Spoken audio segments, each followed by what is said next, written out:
Bodega, part dos. A grey canopy of fog gave way to the brilliant Skirlian dawn. 4 suns rising as one, reminding Bodega of the time he almost got run over by a recreational hover vehicle on Platos 4. He slipped his sunglasses into position over his eyes. You're like Metzen 2.0, I'm serious. It's crazy. And squinted down the sights of his las gun back towards his Gretham stealth insertion shuttle. Nobody mooching about nearby, so he felt secure enough in his position. With the sun at his back, he had learnt this trick in sniper school where he'd finished top of his class and all the other classes in the history of that sniper school and all other sniper schools. He settled into the loose soil of his hilltop vantage point and checked the lasgun pivot bipod once more. The action was as smooth as a slim hound's udder. With the pivot bipod deployed, he'd be able to wreak a terrible revenge on the bastard smugglers down in the valley. There they were now, drinking cups of synth tea and smoking their star vapes. Vaping had been outlawed by the evil Federation director, Krem Slumdump, but those cabrones obviously felt the law didn't extend to them. Bodega laughed to himself. Hell, he loved a good vape too. Bodega wanted to vape really, really badly, but it might give away his position, since he was using an advanced mega vape capable of blanketing a small moon in delicious vape smoke. Enough about vaping, thought Bodega. Hang on a second. I love the vaping tangent. Bodega. It's got a little bit of sort of Mary Sue character going on here. It's Bodega. No, I mean, Mary Sue character is a character who inexplicably enters an established set of characters, and the established characters love that character, and that character is insanely competent and beloved by all. That would be Wesley Crusher in Star Trek would be a prime example. Mary Sue is the character who's inserted by the author as a wish fulfillment. So it's like Hermione is J.K. Rowling and Bella Swan in Twilight, and the people who the author puts them in and I'm not so sure. Loves them. They're perfect. No, They're I'm not seemingly so, like there's a lot more to it than that.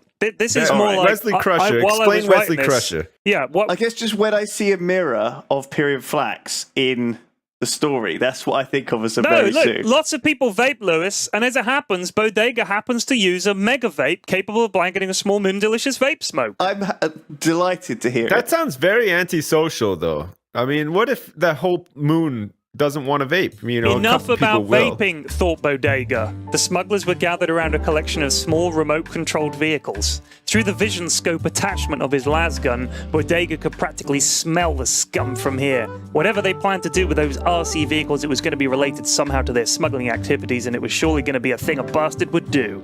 He'd done research on these bastards before he'd taken the mission. Their list of crimes was so long he'd had to take a couple of extra days off just to read through it and get really, really angry. Bodega liked getting really angry. It focused his mind, made him sharp. So sharp he'd come up with the idea for the pivot bipod while he was taking a crap. Bodega's famous lasgun, known throughout the galaxy as the best of the best of the best in terms of lasguns and one of a kind, was capable of a sustained beam which in turn was capable of penetrating the hull of any ship he'd ever shot it at, which was a lot of ships.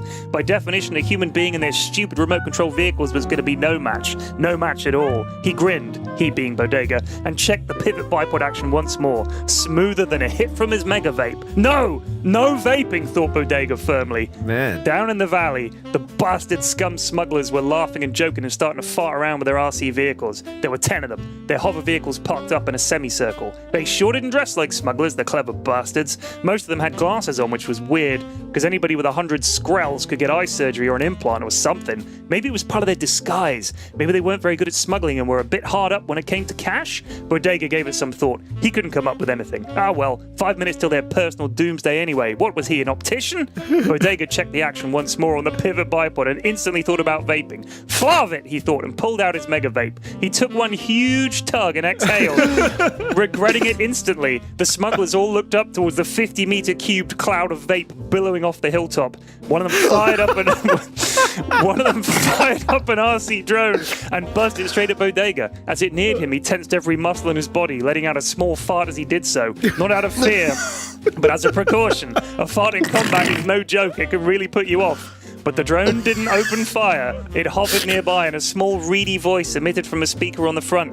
Hello, are you the park ranger? We have a permit to fly our drones as long as it's not a Sunday. Furthermore, flav this! His position revealed and his cover blown, Bodega started putting some serious heat downrange. Target 1 was the Pendejo controlling this thing. The famous lasgun of Bodega did its dreadful business and superheated every molecule of water in that dude's body as he exploded into a trillion fiery fragments. Now it was time for the pivot bipod to do its work.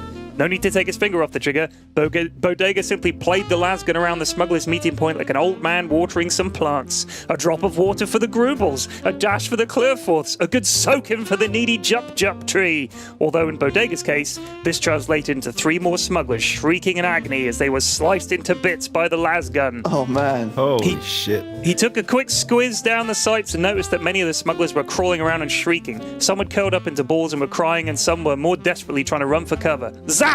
All of them paid the ultimate price for smuggling, which was death by Bodega. Job done. He packed up and headed back towards the Gretham. As he got closer, he noticed a group of men off to the south, close enough to hear their conversation. They wore black stealth suits and each carried a large-bore Omni rifle. Hunting season started early this year. Bodega gave a cheery wave and a thumbs up. The men looked bemused for a moment before waving back. Bodega climbed into the Gretham and blammed into orbit. Onto his next mission. The end.